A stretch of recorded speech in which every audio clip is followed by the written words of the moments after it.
I think that Breaking Bread has the ability to grow far beyond anything that any of us right now can do. The reason being, I got involved with Breaking Bread because a friend of mine called me and said, I want you to come with me on Wednesday night. And I said, where are we going? and to give you a little insight, Ernika is not the kind of person who spends a lot of time with a whole bunch of people. She's very selective about who she spends time with.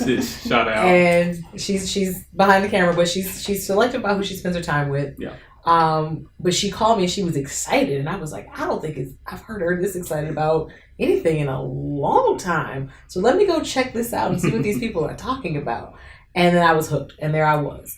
Because part of my job is diversity and inclusion, and my life, obviously being who I am and looking how I look and having the profession that I have makes me different in a lot of rooms.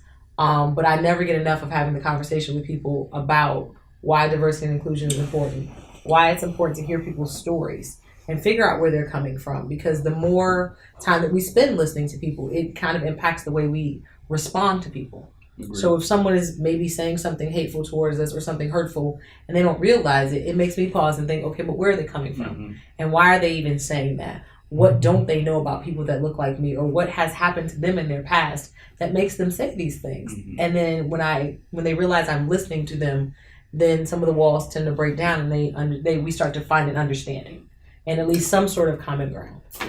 I think it's interesting too that as this develops, this grows, is that the conversation or the way that we engage in the conversation changes.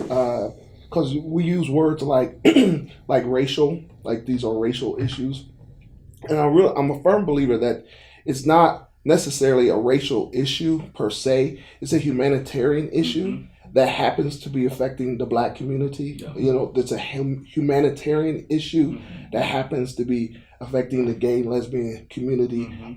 So I think sometimes when we say it's this particular issue and not hit it from the humanitarian perspective, which is global, I think it allows certain people to engage in the conversation or not engage. Yeah. It gives them a choice. So it's that's the Black community, so it's not affecting me. So I don't have to engage in that, or I don't have to be a part of affecting change. Absolutely, you do. It's a humanitarian issue. It's the same thing with you look at Hitler.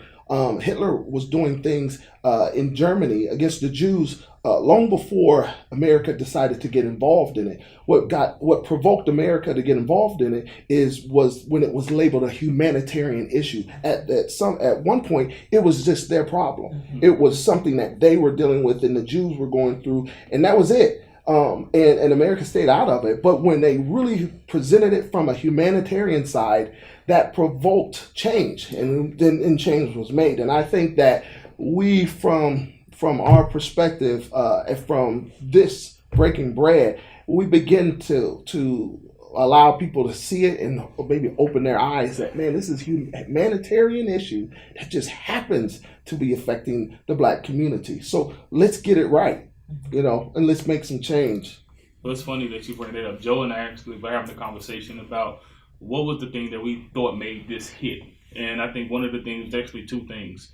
One was the vulnerability, right? And the fact that you were putting, without fear of judgment or ridicule, with your real emotions were on the table. And the second, the ability to relate and engage. And I think the big piece, kind of to your point, is when you are able to engage into the story, you now have bought into being part of the change as opposed to just watching, this is a new story going on. Yeah. Dang, that's really sad, unfortunate, and then I'm going to turn the channel.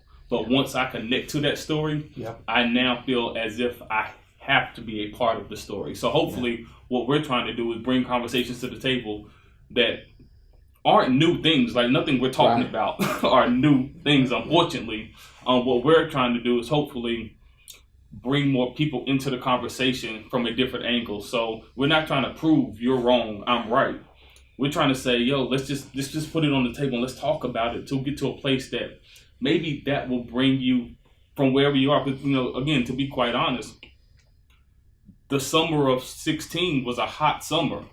A lot was going on in the news. And my point of engagement was when my city was on the news, right? Right. That didn't mean any less event that was going on wasn't that important, but that was my entry point into now I need to do something.